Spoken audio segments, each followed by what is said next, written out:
This is Josh Bycer from GameWisdom.com. I hope you enjoyed this Critical Thought, your daily discussion on game design. Hello and welcome to today's Critical Thought. As always, thank you to currently 951 subscribers here on the channel. Thank you so much for subscribing, as we are now officially less than 50 away from the big 1,000. For you first timers, be sure to subscribe, as it's going to happen, I think, very soon. For a quick update, I hooked up my PlayStation 4 the other night. Now I just need to set things up for PSN and streaming wise, and then I'll be good to go to start showing some PlayStation 4 games. I'm also going to look into if I can actually stream some of the older games that are part of PSN, because if I can actually show some footage of the Fatal Frame trilogy, oh man, I really want to do that, because Fatal Frame is one of my favorites. And I'm also, as a brief spoiler I guess, I'm also going to be putting up a video most likely on Resident Evil 7, the demo, because I've been wanting to talk about that since I saw the footage of it earlier this year. But for today's Critical Thought, it's another topic on difficulty, and we're going to be talking about dynamic difficulty. Dynamic difficulty has another name. I think it's one most of you are most likely aware of, and that's rubber banding AI. The use of dynamic difficulty in game design simply means that the game itself will control or modify the game's difficulty as it sees fit through how the player is going through it. So if they are losing or doing horribly, the game will be made easier for them. If they're having a really great time and they're just kicking ass, the game will be made harder. And examples of dynamic difficulty usually are in the sports genre: football, racing, soccer, you name it. And what they use, what developers will try to rationalize, is that it's a way to keep things exciting. If you're playing a football game and the score is 88-3 or something like that, I don't watch football that much, so scoring is not my forte. But if it's at that point and there's still 2 quarters left of the game, it's very hard to be excited to keep playing. In racing games, if you are so far ahead that you are passing people who are still a lap or two behind, what's the point of focusing on the game to keep playing? So dynamic difficulty is designed to keep things interesting, and one of the most infamous examples of this is the dreaded blue shell of the Mario Kart series. Mario Kart, by its design, has heavily favored rubber banding AI. What they do is, depending upon what your position is, will determine what items you get from boxes. So the player who's in the front will most likely get the weaker or less optimal items, while those who are in 7th, 8th, or whatever place will get lightning bolts, stars, and the blue shell. And the blue shell is a very, very debatable point of game design. We may want to actually have a talk about that separately at some point. But for the sake of today's thought, the blue shell is an item that once it's used will immediately seek out who's ever in first place and basically knock them out or stun them for a few seconds. There is no way to dodge it, no way to really mitigate it. Once someone launches the blue shell at you, you are going to get hit by it. And again, this is an item that will only show for people who are in the lower places, like 5th and down. And as you can probably guess, it is a very hot or heated topic when it comes to good game design. And dynamic difficulty, for the most part, is not looked at favorably among the gamers. And the reason is really a few major points. The first one is that dynamic difficulty basically takes the player, in a sense, out of the equation for the game. It does basically, if the player is doing good or bad, the game's going to adjust accordingly. But that means that the player really isn't in control of how the game is being played out. Basically, you have, once again, the unseen hand of the developer controlling things. It's one of the more annoying aspects of some strategy games who just give the AI, tons of advantages instead of making a smarter or more capable AI to fight the player. And the same can be said of these kinds of sports games.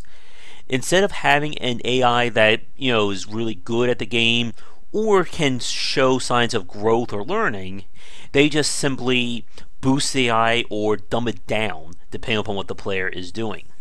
And the other problem with dynamic difficulty is it makes it really hard for the player to show signs of progress or learning the game.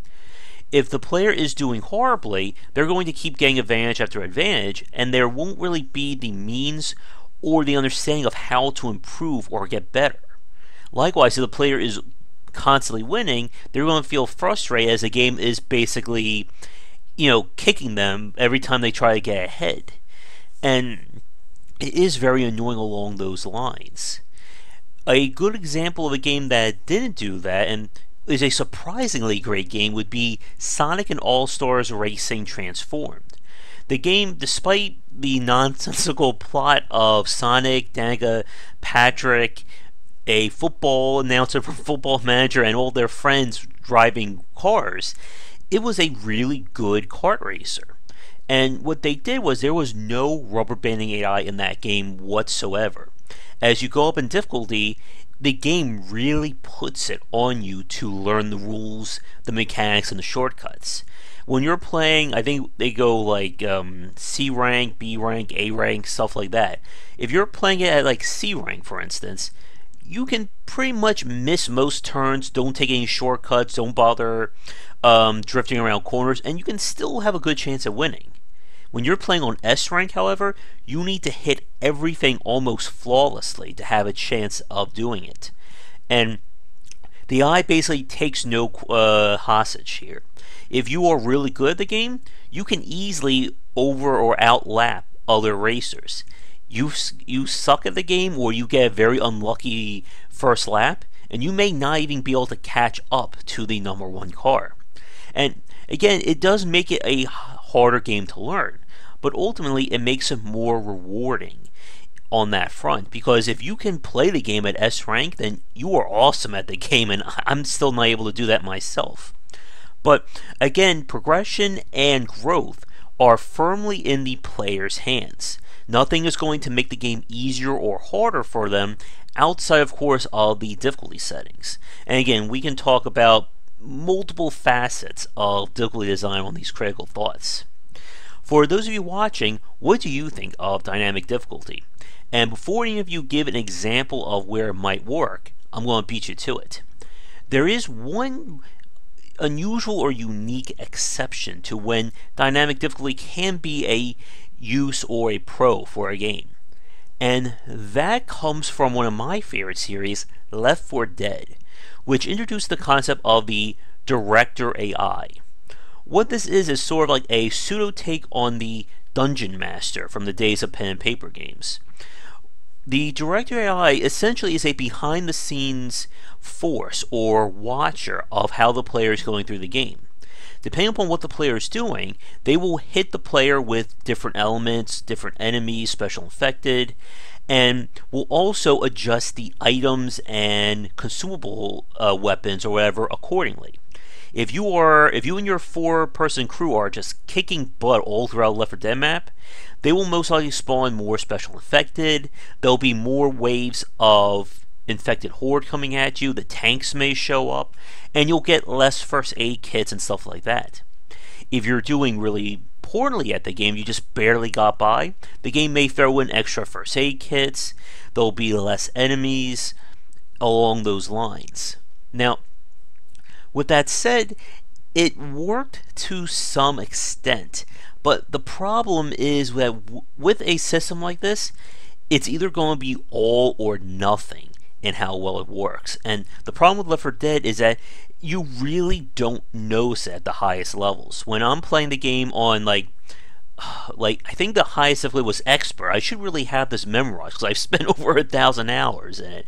But when you're playing at the highest possible difficulty in Left 4 Dead, the AI basically doesn't cut you any slack. And because of that, the director just kind of fades away in the background. We know when to expect hordes. We know we're going to be hit by a lot of enemies. It just loses that kind of control. Another example of the game would be Warhammer Vermintide, I think that's what it was called. It was the first-person Warhammer game where you're fighting the rat race, and I'm basically admitting that I am not a huge Warhammer player. I don't know any of that lore. But it had the same thing. 4 players co-op, you had the AI director managing things and stuff like that. Now, with these types of games, the control of the director is a very interesting point. And again, we could probably dedicate a whole thought to this. Some games allow the director to actually change the pathing through the levels. In Left 4 Dead, there are a few times where you may either go left or right, or there is a maze in Left 4 Dead 2 that the director would kind of control where the start and end positions were. While this works to some extent, the problem with this kind of AI director is that the tools are just so limited that it doesn't give them the option of really making each play different. Like I said, with Left 4 Dead, once you get good enough at the game, the director really doesn't even do anything anymore because you know what to expect at any given point. It's great for the first time, but in terms of making it something that is infinitely replayable, it will require a massive amount of options. We're talking, being able to procedurally generate levels, procedurally generate situations, stuff like that.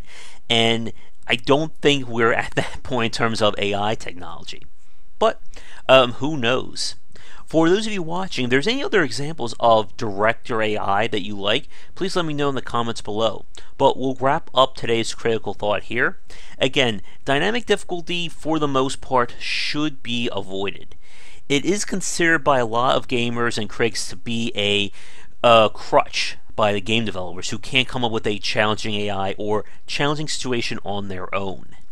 Again, it can be used to some extent to keep things exciting or keep the player active, but ultimately the games that don't rely on dynamic difficulty are better for it, with the obvious exception of having a director AI.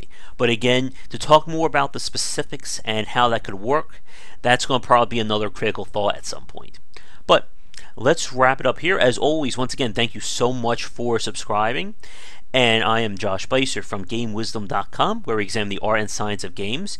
Be sure to check out more content daily on Game Wisdom as well as here. And be sure to keep an eye out for some PlayStation 4 or PlayStation games being recorded and sent over here, hopefully really soon. Anyway, have a great night, and I'll talk to you tomorrow. Thank you so much for watching this video. If you enjoyed it, be sure to like and subscribe to the channel, and of course share with your friends. It always helps out. For daily posts on all manner of game design and industry topics, check out game-wisdom.com. To support the site and everything that I do, be sure to check out the Patreon campaign. If we can hit goals, it will mean more content for everyone to enjoy, and I'll be able to support myself and my household. If you want to follow me, you can find me on Twitter at GWBycer for updates throughout the day and random thoughts from me. And lastly, you can find me on Twitch right over there at GWBycer for daily streams most nights around 10 Eastern. Thanks again for watching the video, and be sure to check out more great content coming to the Game Wisdom channel real soon.